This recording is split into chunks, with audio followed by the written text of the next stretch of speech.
पिछले वीडियो में हम लोग पढ़े हैं उत्सर्जन चैप्टर के बारे में। उत्सर्जन चैप्टर हम लोग समाप्त कर दिए हैं।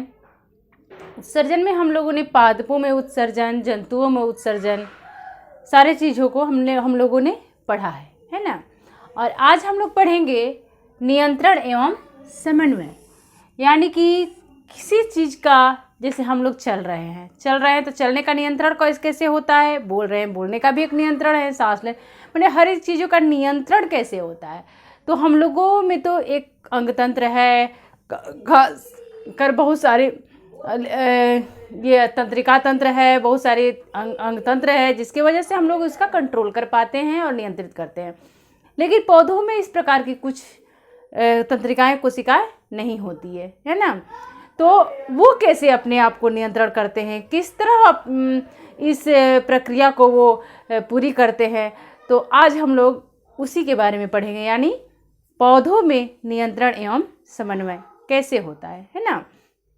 पौधों में नियंत्रण एवं समन्वय कैसे होता है भाई, क्योंकि उसमें तो तंत्रिका तंत्र पाए नहीं जाते हैं, तो उसका तो दिमाग भी नहीं होता है, तो कैसे वो किसी चीज़ का नियंत्रण कर लेता है। तो उसमें सारी चीज़ों के नियंत्रण की प्रक्रिया जो होती है वो रासायनिक प्रक्रिया द्वारा होती है। उसमें से रसायन निकलते हैं जिसकी वजह से भी वो कंट्रोल कर पाता है बहुत सारे चीज़ों को, है ना। लेकिन देखिए, उद्दीपन के लिए तत्काल अनुक्रिया भी होती है। उद्दीपन के लिए, जैसे कि मान लीजिए कोई चीज़, पौधे जो है वृद्धि प्रेरित करती है, यानी पौधों में बाह्य उद्दीपनों को ग्रहण करने की क्षमता होती है। बाहरी से भी अगर कोई चीज़ उसे प्रभावित छूता है, या उद्दीपन का मतलब क्या होता है, उद्दीपन मतलब उत्तेजित करना, है ना। किसी चीज़ का उत्तेजित करना उद्दीपन का मतलब है। उद्दीपन मतलब उकसाना, जिसे हम लोग भोजपुरी में बोलते हैं उकसाना, है ना। तो पौधों में उद्दीपनों को ग्रहण करने की क्षमता होती है तथा उसके बाह्य उद्दीपनों को ग्रहण करने की क्षमता होती है, तथा उसके अनुसार उसमें गति भी होती है ना। जैसे देखिए, उद्दीपन तत्काल प्रक्रिया कैसे करता है पौधा, जैसे कि मान लो छुई मुई का पौधा आप लोग देखे होंगे, है ना। छुई मुई का पौधा देखने पर क्या होता है, मान लो सपोज दैट ये छुई मुई का पौधा है, इस तरह आता है, छुई मुई का ये पौधा है। और जैसे ही हम इसे छूते हैं, है ना, जैसे ही हम इसे छूते हैं तो क्या करता है, ये अपनी पत्तियों को जो है नीचे की तरफ ऐसे झुका देता है ना। यानी या दोनों ऐसे सट जाते हैं, है ना, दोनों ऐसे सट भी जाते हैं। तो क्यों ऐसा होता है, क्योंकि जैसे ही हम लोग बाहरी चीज़ से छूता है तो क्या करता है कि ये यहाँ पे इस जगह पे यहाँ के जो कोशिकाएं हैं वहाँ तो ऐसे यहाँ पे जल फूली हुई रहती है, पूरा कोशिकाओं में जल भरा रहता है, तो ये टाइट रहता है, कड़ा रहता है। पूरा जल भरा रहेगा तो क्या होगा, कड़े। जैसे ही छूता है कोई तो ये जल को जो है इधर संचालित कर देता है। तो जब संचालित करेगा तो क्या होगा, जब उधर जल भेज देगा तो होगा ये सिकुड़ जाएगा, सिकुड़ेगा तो यहाँ तनाव जो है कम हो जाती है, जिसकी वजह से ये पत्तियाँ झुक जाती है। जब झुकती है तो दोनों आपस में सट जाती है, इधर की पत्तियाँ और इधर की पत्तियाँ, ठीक है। तो उद्दीपन के लिए तत्काल अनुक्रिया छुई मुई पौधों में के छूने पर जो होती है, इसका उदाहरण है ना। पौधों में ऐसी गति को अनुवर्ती गति कहते हैं, है ना। अगर बाहर से कोई किसी चीज़ों को के चलते, अगर वो बाहर के किसी भी चीज़ के वजह से अगर वो पौधों में अनुक्रिया होती है तो उस प्रतिक्रिया को हम लोग कहेंगे अनुवर्ती गति। उसके वजह से जो गति होगी उसे बोलेंगे अनुवर्ती गति, यानी ट्रोपिक मूवमेंट, है ना। ट्रोपिज में भी बोला जाता है ना। तो देखिए, उद्दीपनों की प्रकृति जो है, उद्दीपनों की प्रकृति के अनुसार अनुवर्तन यानी ट्रापीज्म निम्न प्रकार का होता है। कौन कौन सा प्रकार होता है, यानी अगर उद्दीपन की प्रक्रिया से सोचे कि कैसे किस किस प्रकार के उद्दीपन होता है, तो पौधों में जो है इसकी प्रकृति 4 प्रकार की होती है। प्रकाश अनुवर्तन, जिसको इंग्लिश में बोलते हैं फोटोट्रोपिज्म। दूसरा जो है गुरुत्वानुवर्तन, यानी इंग्लिश में बोलते हैं जियोट्रोपिज्म। तीसरा है रासायनिक अनुवर्तन, और इंग्लिश में बोलते हैं केमोट्रोपिज्म। और चौथा है जलानुवर्तन, यानी इंग्लिश में बोलेंगे हाइड्रोट्रोपिज्म, है ना। ये 4 प्रकार के अनुवर्तन, यानी 4 प्रकार के जो है उद्दीपन के वजह से अनुक्रिया करता है। ये 4 प्रकार के जो है उद्दीपन होता है ना। तो कैसे होता है प्रकाश अनुवर्तन, किसे बोलेंगे? प्रकाश अनुवर्तन में जैसे कि प्रकाश अनुवर्तन यानी प्रकाश के कारण अगर किसी पौधे में के गति में परिवर्तन होती है तो उसे बोलेंगे प्रकाश अनुवर्तन यानी फोटोट्रोपिज्म, यानी प्रकाश के वजह से जो पौधे में गति होती है। जैसे कि कोई पौधा है ना, कोई पौधा है तो क्या होता है, मान लीजिए कि यहाँ से खिड़की पर अगर आप किसी गमले में कोई पौधा अगर रख देते हैं तो क्या होता है, यहाँ खिड़की है, सपोज दैट यहाँ खिड़की है, तो खिड़की से यहाँ सनलाइट आता है, प्रकाश यहाँ से आ रहा है ना। तो जब यहाँ से प्रकाश आ रहा है तो क्या होगा कि इस टाइप इधर प्रकाश की तरफ देखिएगा कि पौधा धीरे धीरे मुड़ जाता है ना। इसे आपके बुक में एक प्रयोग द्वारा भी दिखाया गया है कि इस प्रकार जो है एक बर्तन लीजिए और उस बर्तन में यहाँ से और यहाँ से एक लकड़ी का खाँच बना दीजिए या ऊपर से शीशा लगा दीजिए, है ना। लकड़ी का खाँच बनाइए और यहाँ एक पौधा रखिए और ऊपर से प्रकाश आना चाहिए इसमें, है ना, यहाँ तक पहुँचना चाहिए। तो ये क्या होगा, एक यहाँ छेद बना दीजिए, इसको छेद कर दीजिए, एक यहाँ छेद कर दीजिए। तो ये पौधा जो है यहाँ से बढ़ते बढ़ते यहाँ आएगा, फिर यहाँ से बढ़ते बढ़ते यहाँ जाएगा, यानी प्रकाश जिधर आ रहा है उधर पौधे मुड़ते हैं। तो इस पौधों के इस प्रकार की गति को हम लोग बोलेंगे फोटोट्रोपिज्म यानी प्रकाश अनुवर्तन। ठीक है, आई होप आप लोग समझ गए होंगे प्रकाश अनुवर्तन किसे बोलेंगे।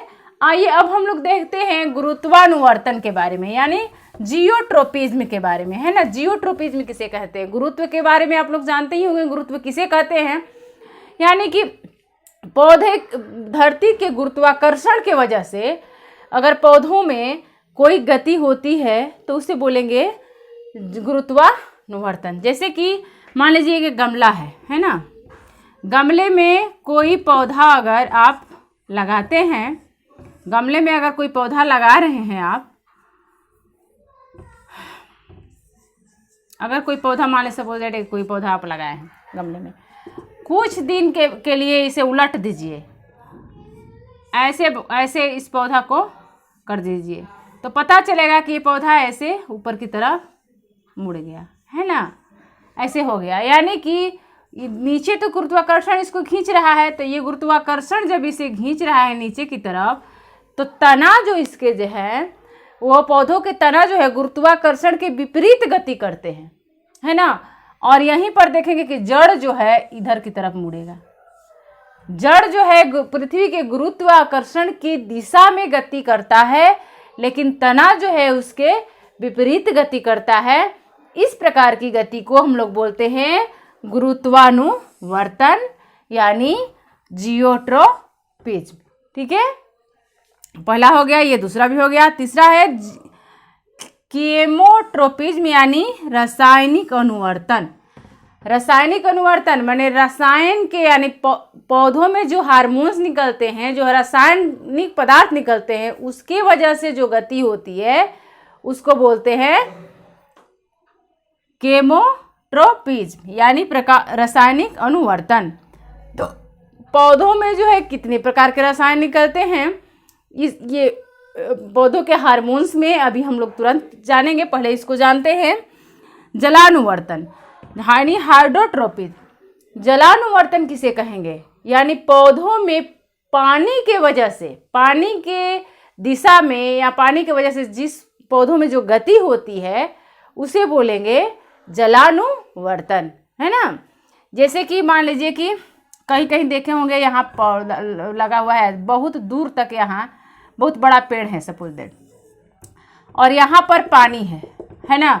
तो पौधों में इस प्रकार की जड़ें जो है ऐसे निकलती है और यहाँ तक इसमें पहुँचती है पानी की तरफ, यानी पौधों में जो पानी के वजह से जो इसमें गति होगी उसे बोलेंगे जलानुवर्तन, है ना। तो ये 4 प्रकार के उद्दीपन प्रकृति के अनुसार अनुवर्तन यानी ट्रापिज्म है ना। इसे आप लोग नोट करिए, स्क्रीनशॉट ले लीजिए। अभी हम रासायनिक अनुवर्तन के बारे में डिटेल से फिर अभी तुरंत चर्चा करते हैं। उसी के अंतर्गत हम लोग पादप हार्मोन के बारे में भी पढ़ रहे हैं। आइए देखते हैं अब पौधों में रासायनिक समन्वय के बारे में, यानी रासायनिक पदार्थ के वजह से पौधों में किस प्रकार समन्वय की क्रिया जो है होती है, यानी जिसे बोलेंगे उस रासायनिक पदार्थ को हम लोग हार्मोन्स भी बोलते हैं, यानी पादप हार्मोन्स के नाम से भी हम लोग इसे पढ़ सकते हैं, है ना। तो पादप हार्मोन्स का मैंने आज डिस्कस किया है 7 टाइप के पादप हार्मोन्स के बारे में। आप लोगों के बुक में जो है पढ़ना भी है कि ऑक्जिन जो है क्या काम करता है, जिबरेलिन का क्या काम है, ये सारे पादप हार्मोन्स के नाम है ना। इसलिए नाम का हिंदी इंग्लिश नहीं होता है, इसी उसी प्रकार से इसे याद किया जाता है, ठीक है। यानी ऑक्जिन जो है क्या करता है, तने के ऊपरी भाग में, ऊपर के टिप में जो है पौधा है, ये सपोज दैट ये पौधा है, तो पौधा के ये ऊपरी भाग में यहाँ ऑक्जिन पाया जाता है ना। तो क्या अगर ऊपरी भाग अगर इसे हम लोग काट दें तो ये वृद्धि नहीं करेगा, करेगा। इसके अगल बगल भी इस प्रकार इस तरफ हार्मोन्स पाए जाते हैं, और ये 3 प्रकार के जो हार्मोन्स है, ये तीनों प्रकार के हार्मोन जो है वृद्धि में सहायक होता है ना, वृद्धि में सहायक होता है। 3 प्रकार के जो ये हार्मोन वृद्धि में सहायक होता है, और ये एक प्रकार का जो एब्सिसिक एसिड है, ये इसे वृद्धि रोधक हार्मोन भी कहते हैं। इसे क्या बोलते हैं, वृद्धि हार्मोन, वृद्धि रोधक हार्मोन भी इसे कहते हैं।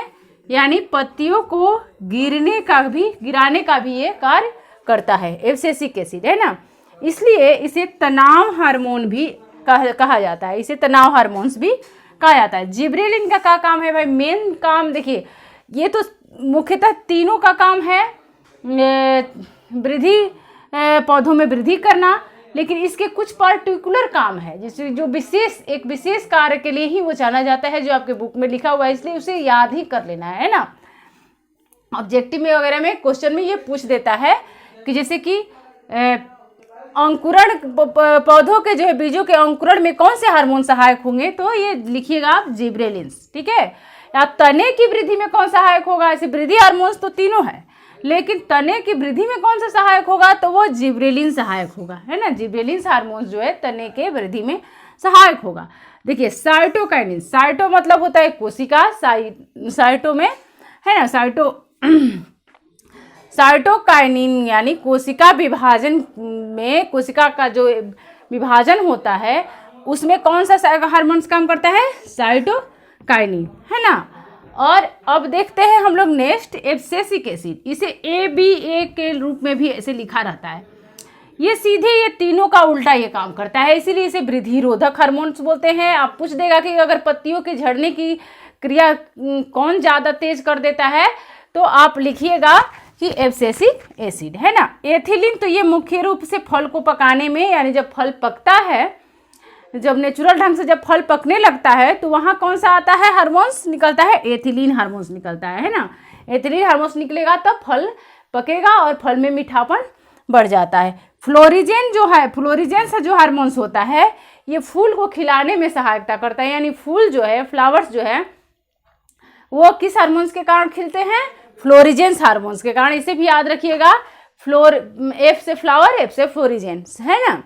और ट्राउमेटिन एक नाम का हार्मोन्स है, ट्राउमेटिन नाम का जो हार्मोन्स होता है, वो पौधों में अगर कहीं घाव हो गया, चाहे कहीं कटा गया, तो वहाँ उसको वो भरता है, जिसकी वजह से वहाँ गांठ वगैरह या लाशा वगैरह आप लोग देखते होंगे, गोंद निकलता है ना, ये ट्राउमेटिन हार्मोन्स की वजह से, ठीक है। अभी हम लोगों ने देखा था प्रकाश, देखिए यहाँ पे लिखे तने की ऊपरी भाग में एवं प्रकाशानुवर्त भी ऑक्सीजन का कारण होता है ना।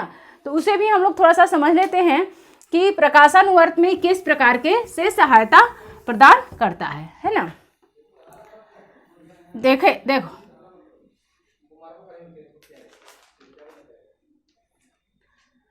देखो जैसे कि ये इधर से मान लो कि ये खिड़की है, यहाँ कोई पौधा लगाया गया है ना, इस तरह का पौधा यहाँ लगाया हुआ है। अगर यहाँ अब तो प्रकाश से ऑक्सीजन जो है, ऑक्सीजन नामक हार्मोन जो है ऑक्सीजन नामक हार्मोन का लिखा हुआ था, प्रकाश से प्रभावित होता है। अगर इधर से प्रकाश आ रहा है, ठीक ना, इधर से प्रकाश जब आ रहा है तो क्या होगा, ये प्रकाश से दूर इकट्ठा होता है, छाया वाला भागों में इकट्ठा हो जाता है। तो क्या होगा कि ये ऑक्सीजन जब ऐसे पौधा है, सीधा है, तो इस भाग में ऐसे सीधा पौधा है, इस वाले भाग में प्रकाश जो है ऑक्सीजन भागेगा, इस वाला भाग से कहाँ भागेगा,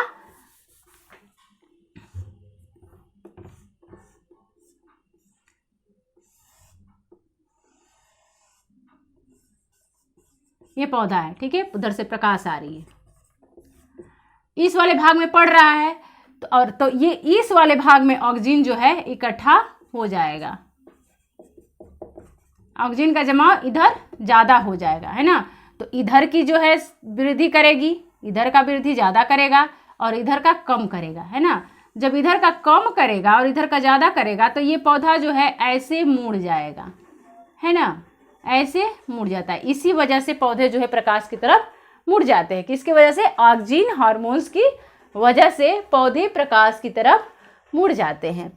इस प्रकार हम लोगों ने क्या देखा, मेन बातें कि पादप हार्मोन्स में हम लोगों ने देखा कि ऑक्सीजन हार्मोन की वजह से पौधे जो है प्रकाश के प्रति अनुक्रिया प्रदर्शित करते हैं। जिब्रेलिन का मुख्य कार्य क्या है, ये बीजों के अंकुरण में जो है सहायता करता है ना, और तने की वृद्धि में भी ये सहायता करता है। साइटोकाइनिन मुख्य रूप से कोशिका विभाजन में काम करता है,